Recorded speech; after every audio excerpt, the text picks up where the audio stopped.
نحمده ونصلي ونسلم على رسوله الكريم وعلى آله الطيبين الطاهرين وأصحابه الهادين المهديين الراشدين المرشدين نشهد أن لا إله إلا الله وحده لا شريك له نشهد أن سيدنا وسندنا وحبيبنا محمدا صلى الله تعالى عليه وعلى آله وصحبه وبارك وسلم عبده ورسوله أما بعد فقد قال الله تعالى في الكلام المجيد والفرقان الحميد من عمل صالحا من ذكر أو أنثى وهو مؤمن فلنحيينه حياة طيبة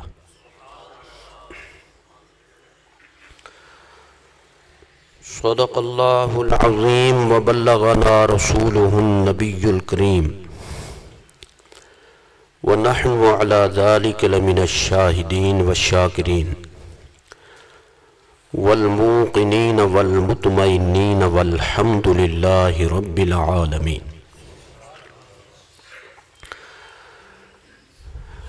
دروشی پڑھ لیجئے اللہم صلی وسلم وبارک علی حبیبک وآلہ وصحبہ اجمعین عدد خلقک ورضا نفسک وزنت عرشک ومداد کلماتک الصلاة والسلام علیک یا رسول اللہ الصلاة والسلام علیک یا حبیب اللہ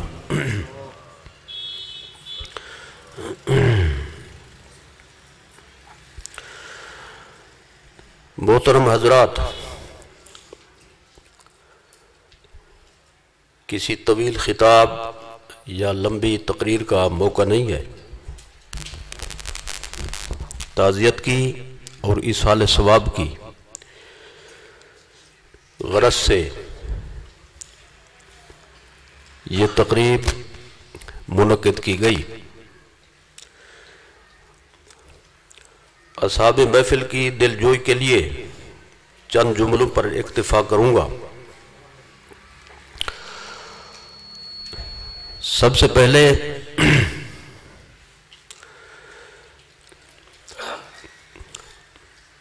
جناب محترم حاجی نذیر احمد صاحب مرحوم مغفور کے فرزندان سے، ان کے لواحقین سے، پسماندگان سے اظہار تعزیت کرتے ہوئے دعا گو ہوں کہ اللہ تعالی حاجی صاحب مرحوم کی مغفرت فرمائے، ان کے درجات کو بلند فرمائے، لواحقین کو اللہ تعالی صبر جمیل اور اس پر اجر عظیم عطا فرمائے۔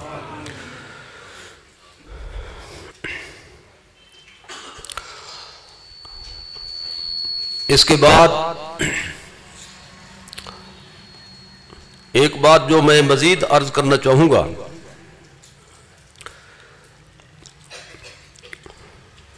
وہ یہ ہے کہ موت ایسی حقیقت ہے کہ جس سے مسلمان تو مسلمان، کسی کافر کو بھی انکار نہیں۔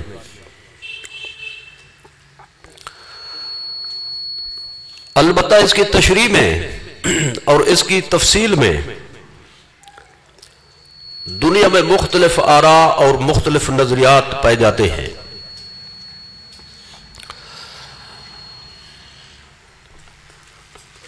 بعض لوگوں نے موت کی یہ تشریح کی کہ موت کا مطلب ہے صفحہ ہستی سے مٹ جانا، یعنی بندہ جب فوت ہو جائے تو وہ کہتے ہیں کہ فوت ہونے کا مطلب یہ ہے کہ وہ ہمیشہ کے لیے نیست و نابود ہو گیا، جو کچھ کرنا تھا، کھانا پینا تھا، رہنا سہنا تھا، فوائد حاصل کرنے تھے، بس اس دنیا میں اس نے کر لیے، آگے کچھ بھی نہیں ہے۔ ایک نظریہ یہ پایا جاتا ہے۔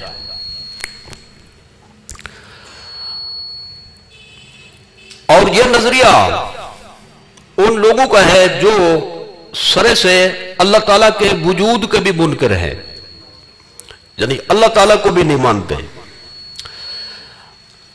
اور ان کا مرکز اس وقت جو سب سے بڑا مرکز ہے وہ روس ہے. روس کی جو اکثریت ہے وہ اسی نظریہ کی حامل ہے کہ اللہ تعالیٰ کے بھی وہ منکر ہے، معاذ اللہ.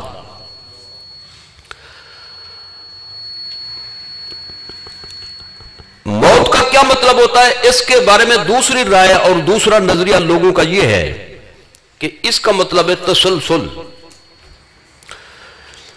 اور ہندی زبان میں اس کو کہتے ہیں آواگمن، اور عربی میں اس کو تناسخ کے الفاظ سے بھی یاد کیا جاتا ہے. اس کی تفصیل یہ بنتی ہے ان کے نظریے کے مطابق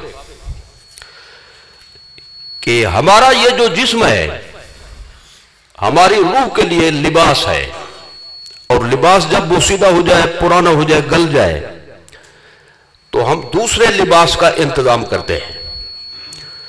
تو ہندو کہتے ہیں، یعنی جن کا نظریہ وہ ہندو ہیں، آریہ مذہب سے ان کا تعلق ہے کہ جب بندے کی روح نکل جائے تو وہ ایک جسم سے دوسرے جسم میں داخل ہوتی ہے، پھر جب وہ جسم پرانا ہو جائے تو پھر تیسرے جسم میں داخل ہوتی ہے. تو موت کا مطلب ہے آواگمن، تسلسل، ایک جسم سے روح کا نکل کر دوسرے جسم کے اندر داخل ہو جانا، دوسرے سے تیسرے میں، تیسرے سے چوتھے میں.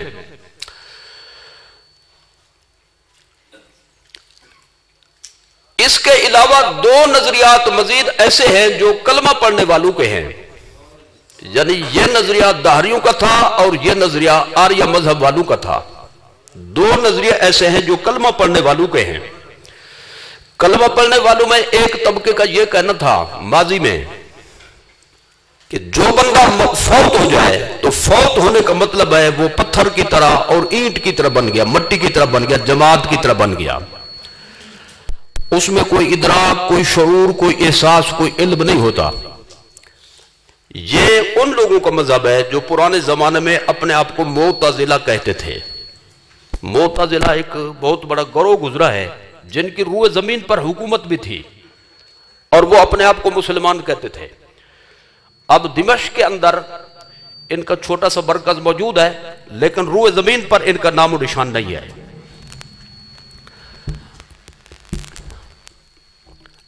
چوتھا مذہب اہل حق کا ہے، اہل سنت و جماعت کا، یعنی مخلصین اہل اسلام، جنہوں نے دل کی گہرائیوں سے کلمہ پڑھا اور جو دل کی گہرائیوں سے اللہ تعالیٰ کے محبوب کی غلامی کا شرف رکھتے ہیں، انہیں کو کہتے ہیں اہل سنت و جماعت. اہل سنت و جماعت کا نظریہ یہ ہے موت کا مطلب نیست و نابود ہو جانا نہیں، موت کا مطلب آواگمن نہیں، اور موت کا مطلب مٹی بن جانا نہیں، پتھر اور جماعت کی طرح شکل اختیار کر جانا نہیں، بلکہ موت کا مطلب ہے الانتقال من دار الى دار آخر، ایک مکان سے دوسرے مکان میں منتقل ہو جانا، ایک جگہ سے دوسری جگہ کی طرف چلا جانا. تو اس حوالے سے ایک بات تو یہ ذہن نشین فرمائیں، جو لوگ یہ کہتے ہیں کہ موت کا مطلب نیست و نابود ہو جانا ہے، وہ در حقیقت قیامت کا انکار کرنا چاہتے ہیں کہ آگے کچھ بھی نہیں ہے. اور آپ جانتے ہیں جو قیامت کا منکر وہ مسلمان ہی نہیں ہے، کیونکہ عقیدہ آخرت جو ہے، عقیدہ قیامت اسلام کے بنیادی عقائد میں سے ہے. اللہ تعالیٰ کے ہر محبوب نے، ہر نبی نے، ہر رسول نے، ہر پیغمبر نے علیہ الصلوۃ والسلام اس عقیدے کو سب سے پہلے پیش فرمایا کہ تم اس دنیا میں آزاد نہیں ہو، بلکہ تم اللہ تعالیٰ کی ایک خفیہ ٹیم کی نگرانی میں، جن کو ملائکہ کہتے ہیں، تمہاری ہر نقل و حرکت نوٹ ہو رہی ہے، اور ایک دن ایسا آئے گا کہ جس میں تم نے رب کے حضور پیش ہو کر اپنے اعمال کا حساب دینا ہے. تو ہر نبی نے تصور قیامت پیش فرمایا. تو جو لوگ یہ کہتے ہیں کہ موت کا مطلب نیست و نابود ہو جانا، وہ قیامت کا انکار کرنا چاہتے ہیں. اسی طرح سے جو آواگمن کا قول کرتے ہیں